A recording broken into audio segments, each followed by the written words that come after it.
નમસ્કાર મિત્રો, સ્વાગત છે તમારું અમારી વાસ્તુરંગ યુટ્યુબ ચેનલમાં। મિત્રો, આવનારી મહાશિવરાત્રિના દિવસે જો તમે આ 3 શાકભાજી ખાઈ લેશો તો મિત્રો મહાદેવની કૃપાથી આખું વર્ષ તમારા ઘરમાં ધન ધાન્યની કમી નહીં થઈ શકે। તેની સાથે જ મિત્રો મહાશિવરાત્રિના દિવસે અમુક એવા વિશેષ કાર્યો છે કે જે તમારે અવશ્ય કરી લેવા જોઈએ કે જેનાથી મહાદેવની કૃપા છે તમારી ઉપર રહેશે અને તમારી સમસ્ત મનોકામના છે પૂર્ણ થઈ જશે।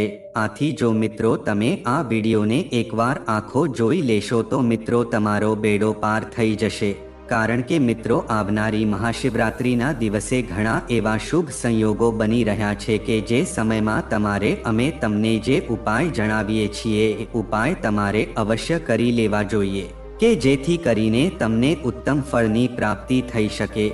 અને મિત્રો તમારે આવનારી મહાશિવરાત્રિના દિવસે આ 3 શાકભાજી જરૂર ખાઈ લેવી જોઈએ કે જેથી કરીને માતા પાર્વતી તેમજ મહાદેવની કૃપા તમારી ઉપર બની રહે અને આખું વર્ષ તમારા ઘરમાં ધન ધાન્યની કમી નહીં થઈ શકે અને મિત્રો તમારા ઘરમાં એટલો પૈસો આવશે કે તમે સાચવી પણ નહીં શકો, કારણ કે મિત્રો મહાશિવરાત્રિનો દિવસે એટલો શુભ હોય છે કે એ દિવસે જો તમે આ વસ્તુ ખાવ છો તો તે બહુ શુભ માનવામાં આવે છે। આનાથી મિત્રો જો તમારી ઉપર કોઈ દોષ હોય અથવા ઘરમાં દોષ હોય તો એનાથી પણ તમે મુક્ત થઈ જાવ છો। આથી મિત્રો આજના વિડીયોમાં અમે તમને એવી દુર્લભ જાણકારી આપશું કે જે તમને ક્યાંયથી નહીં મળી શકે। આથી તમે આ વિડીયોને આખો જોજો। તો મિત્રો વિડીયોમાં આગળ વધતા પહેલા જો તમે ઈચ્છતા હોવ કે મહાદેવની કૃપા તમારી ઉપર સદા બની રહે તો આ વિડીયોને લાઈક કરી અને કમેન્ટમાં હર હર મહાદેવ જરૂર લખી દેજો।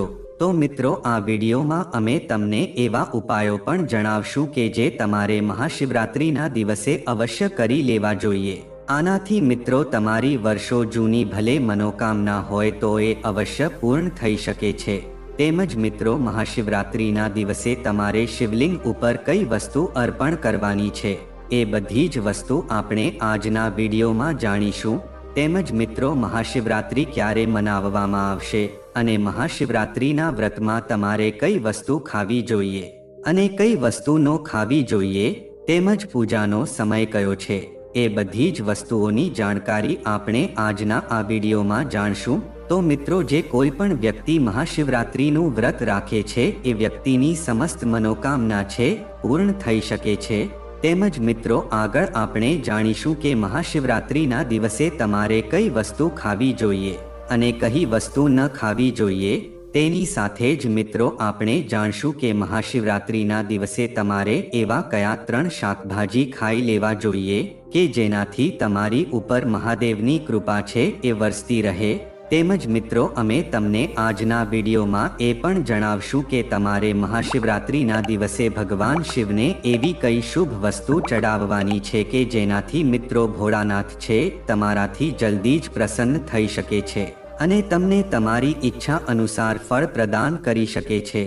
મિત્રો એક વસ્તુનું તમે જરૂર ધ્યાન રાખજો કે ભલે ગમે તે થઈ જાય પણ તમારે આવનારી મહાશિવરાત્રિના દિવસે માંસ મદિરાનું સેવન નથી કરવાનું, તેમજ કોઈને ખરાબ શબ્દ પણ કહેવાનો નથી અને કોઈનું ખરાબ પણ કરવાનું નથી, તેમજ કોઈની નિંદા પણ કરવાની નથી। તેની સાથે જ મિત્રો તમારે મહાશિવરાત્રિના દિવસે દાળ ચોખા તેમજ ઘઉંથી બનેલી વસ્તુ છે ન ખાવી જોઈએ। તેમજ મિત્રો મહાશિવરાત્રિના દિવસે તમે માત્ર ફળ, દૂધ, ચા કે કોફી આટલી જ વસ્તુ ગ્રહણ કરી શકો છો અને જો તમે ન રહી શકો તો મિત્રો તમારે આખા દિવસમાં એકવાર સાંજના સમયમાં તમે ખીચડી ખાઈ શકો છો અને ફળ પણ ખાઈ શકો છો, પણ મિત્રો તમારે વારે વારે મીઠાવાળી વસ્તુ ખાવાની નથી। અને જો મિત્રો તમે વાસ્તવમાં ભગવાન શંકરને પ્રસન્ન કરવા માંગો છો તો મિત્રો આ દિવસે તમે લાલ અથવા તો પીલા રંગના વસ્ત્રો ગ્રહણ કરી લેજો, કારણ કે મિત્રો આ બંને રંગ છે એને શુભ માનવામાં આવે છે। તેની સાથે જ મિત્રો મહાશિવરાત્રિના દિવસે કાળા વસ્ત્રો ભૂલથી પણ ન પહેરતા। આનાથી મિત્રો ભગવાન શંકર છે તમારાથી રિસાઈ શકે છે। તેમજ મિત્રો પતિ પત્ની હોય છે એ પણ એક વાતનું ખાસ ધ્યાન રાખજો કે મહાશિવરાત્રિના દિવસે તમારે બ્રહ્મચર્યનું પાલન કરવું જોઈએ। જો તમે આ વસ્તુનું પાલન નથી કરતા તો મિત્રો તમને ઘોર પાપ લાગી શકે છે।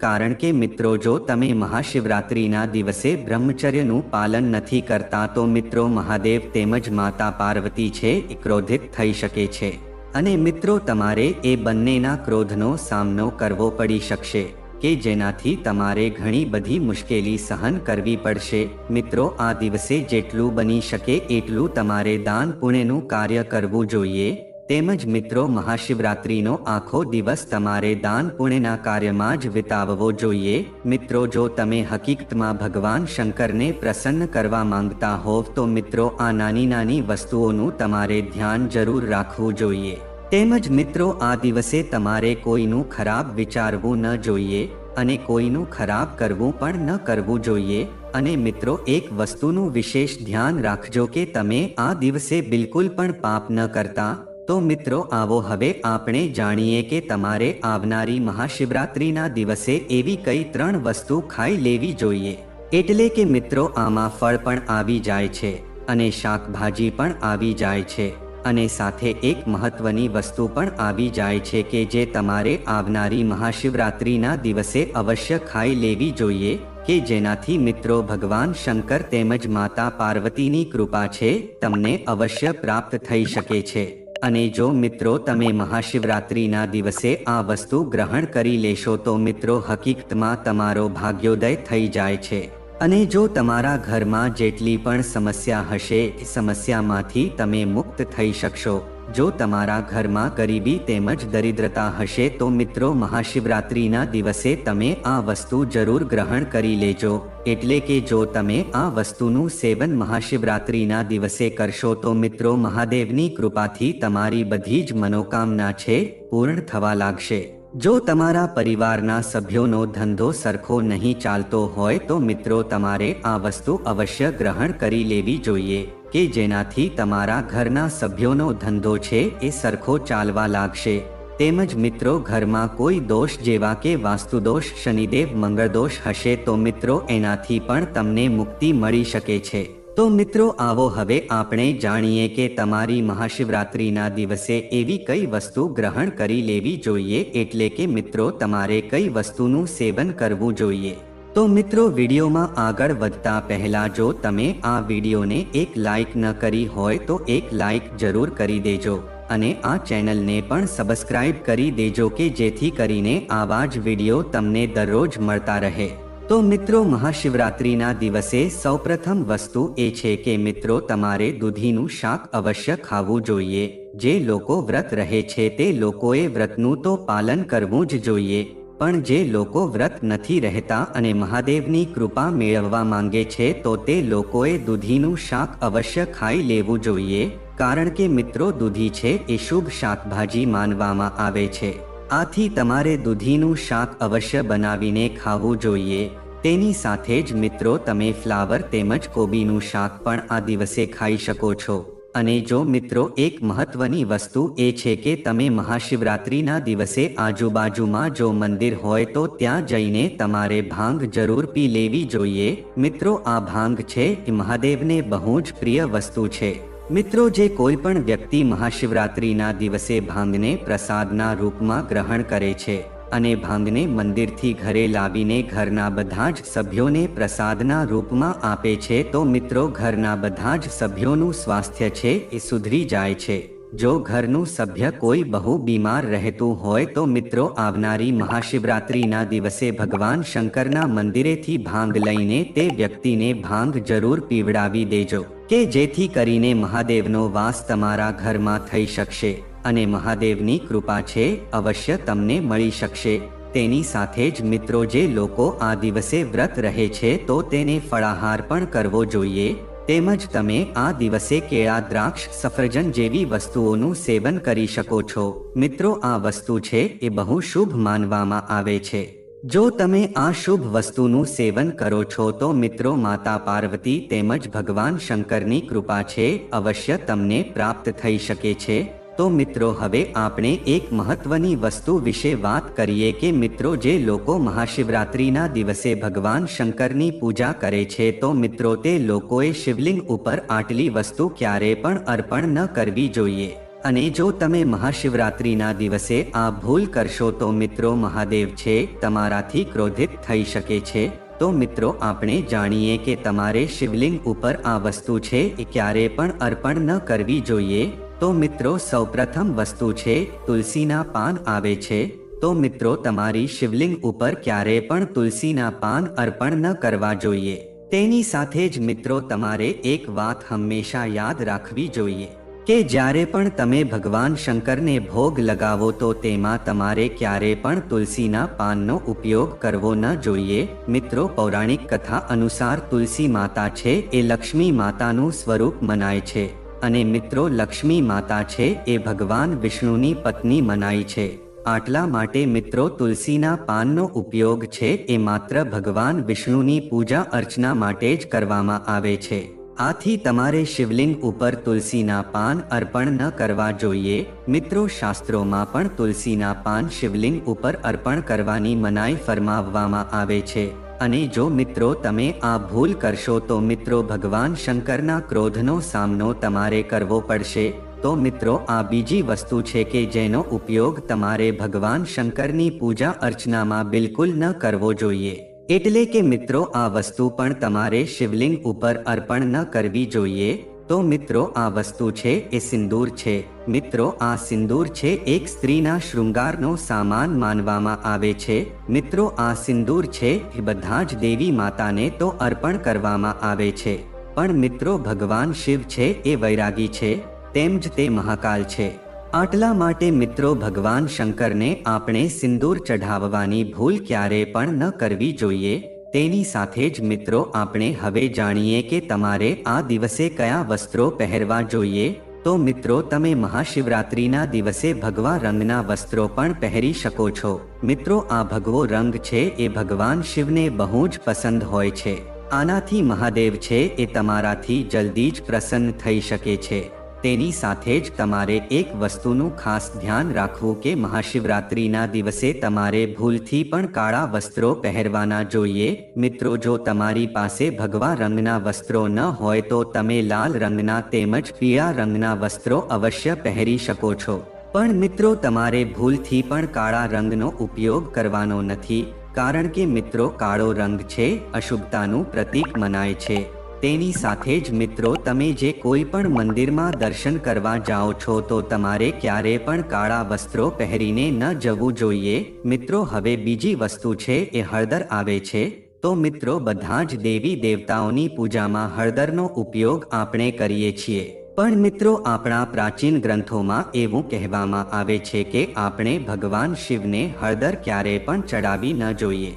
મિત્રો પૌરાણિક કથા અનુસાર કેતકીના ફૂલ પણ ભગવાન શિવને આપણે અર્પણ ન કરવા જોઈએ, કારણ કે મિત્રો એકવાર કેતકીના ફૂલે બ્રહ્માજીના જૂઠાણામાં સાથ આપી દીધો હતો.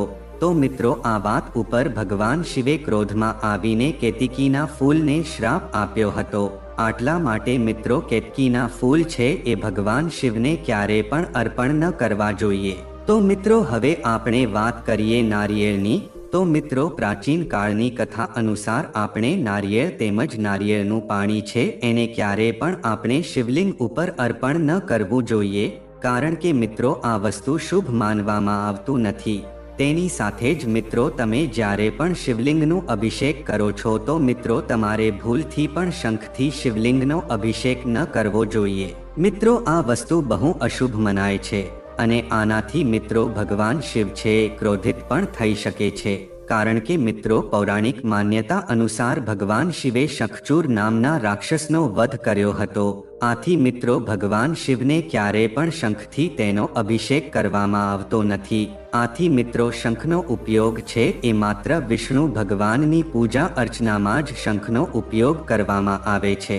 તેમજ મિત્રો બીજી વસ્તુ છે તલ આવે છે, કારણ કે મિત્રો તલ છે એ વિષ્ણુ ભગવાનના મેલમાંથી તલની ઉત્પત્તિ થઈ હતી. આથી મિત્રો ભગવાન શિવને ક્યારે પણ તલ અર્પણ કરવામાં આવતા નથી. તેમજ મિત્રો જો તમે મહાશિવરાત્રિ પર ઉપવાસ રાખ્યો હોય તો ભગવાન શિવના આશીર્વાદ મેળવવા માટે તમારે આખી રાત જાગતા રહેવું જોઈએ.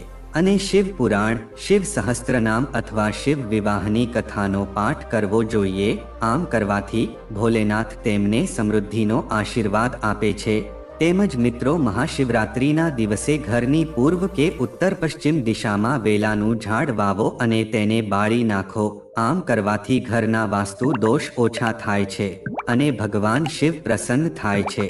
આ સાથે ઘરમાં થતી નાની સમસ્યાઓનું પણ સમાધાન થાય છે. જો તમારા ઘરમાં નાની નાની બાબતોને લઈને ઝઘડા થતા હોય તો તેને દૂર કરવા માટે મહાશિવરાત્રિના દિવસે ઉત્તર પૂર્વ દિશામાં શિવ પરિવારનો ફોટો લગાવવો શુભ રહેશે. ભોલેનાથ, માતા પાર્વતી, પુત્ર ગણેશ અને કાર્તિકેયના ચિત્રો લગાવવાથી ઘરમાં સુખ શાંતિ રહે છે. તેમજ મહાશિવરાત્રિની સાંજે ભગવાન શિવને શમીના પાન અને રુદ્રાક્ષ અર્પણ કરો. આ પછી તમારી આર્થિક મુશ્કેલીઓ દૂર કરવા માટે તેમને પ્રાર્થના કરો. આ ઉપાય તમને તમામ પ્રકારની નાણાકીય સમસ્યાઓમાંથી મુક્તિ આપી શકે છે. તેમજ મિત્રો, જો તમારા લગ્ન જીવનમાં સમસ્યાઓ આવી રહી છે તો તેને દૂર કરવા માટે મહાશિવરાત્રિના દિવસે પરિણીત મહિલાને લગ્નની કેટલીક વસ્તુઓ ભેટમાં આપજો. આમ કરવાથી તમારા પતિનું આયુષ્ય લાંબુ થાય છે અને તમારા વૈવાહિક સંબંધોમાં મધુરતા જળવાઈ રહે છે. તેમજ જે લોકોના જીવનમાં નોકરી અને વ્યવસાય સંબંધિત સમસ્યાઓ છે, મહાશિવરાત્રિની રાત્રે શિવ મંદિરમાં 11 દીવા પ્રગટાવવા જોઈએ અને ઓમ નમઃ શિવાય મંત્રનો જાપ પણ કરવો જોઈએ. એવું કહેવાય છે કે કુબેર દેવે તેમના પાછલા જન્મમાં રાત્રે શિવ મંદિરમાં દીવા પ્રગટાવ્યા હતા, જેના પરિણામે તેમને આગામી જન્મમાં દેવતાઓનો ખજાનચી બનાવવામાં આવ્યો હતો. તેમજ મહાશિવરાત્રિના શુભ દિવસે તાંબાનો કળશ ખરીદવો ફળદાયી માનવામાં આવે છે. આનાથી પરિવારમાં મધુરતા અને સમૃદ્ધિ જળવાઈ રહે છે.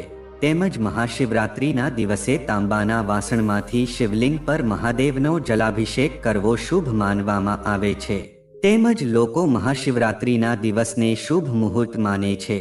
જો શક્ય હોય તો મહાશિવરાત્રિના દિવસે વાહનો અને ચાંદી જેવી ધાતુઓ ખરીદજો. તેનાથી ઘરમાં ધન સંપત્તિ વધે છે. તો મિત્રો, જો આ માહિતી તમને ગમી હોય તો વિડીયોને લાઈક કરી અને ચેનલને સબસ્ક્રાઇબ પણ કરી દેજો કે જેથી કરીને અમે રોજ વાસ્તુશાસ્ત્રને લગતા વિડીયો લાવતા રહીએ. તમારો દિવસ શુભ રહે મિત્રો. ધન્યવાદ.